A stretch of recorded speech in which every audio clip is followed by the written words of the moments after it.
Dumating na po sa New World Renaissance Hotel si Manny Pacquiao para doon muna magpahinga bago ang kanyang mga lakad ngayong araw. Para sa detalye, may live report si Ruth Cabal. Ruth? Rhea, ilang minuto pa nga lang na nakakarating dito sa Renaissance Makati City Hotel si Manny Pacquiao. Kasama niyang bumaba ng sasakyan kanina sina dating Ilocos Governor Luis Chavez Singson at si Ali Atienza. Hindi natin nakita yung kanyang pamilya, no? Pero nandun sila nakasunod sa susunod na sasakyan, kasama dyan si Jinky at ang kanyang mga anak.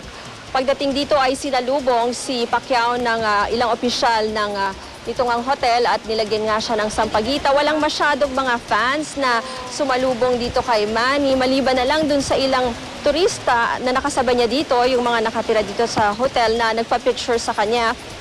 Sa ngayon ay nandun siya sa restaurant nitong Renaissance Makati City Hotel. Naikwento nga sa atin kanina nung kanilang PR director na si Monique Toda na hindi pa talaga bukas itong hotel. Next week pa yung formal opening, the restaurant.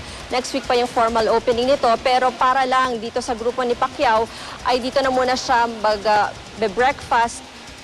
Kasama daw sa ihahanda na pagkain para kay Manny yung paborito niya na nilagang baka, sinigang na salmon at danggit. Alam mo, naalala ko kasi nung huling beses na nag-cover tayo dito, pagdating din ni Manny, naghanap siya ng danggit nung agahan. Kaya ngayon siniguro na nitong hotel na may hahanda na nga yung mga paboritong pagkain nitong si Manny. Meron siyang special private room kung saan ngayon nag-aagahan itong grupo ni Pacquiao. At hindi katulad dati na merong mga tarpaulin na nakasabit dito, ang inihanda ng hotel ay isang special na electronic billboard kung saan nandun yung posters, nagpa-flash yung iba't ibang posters ni Manny Pacquiao at ng kanyang mga naging laban dati.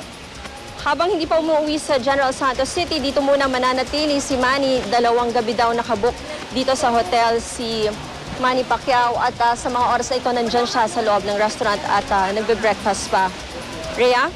Alright, maraming salamat. Ruth Cabal nagulat live mula sa Makati.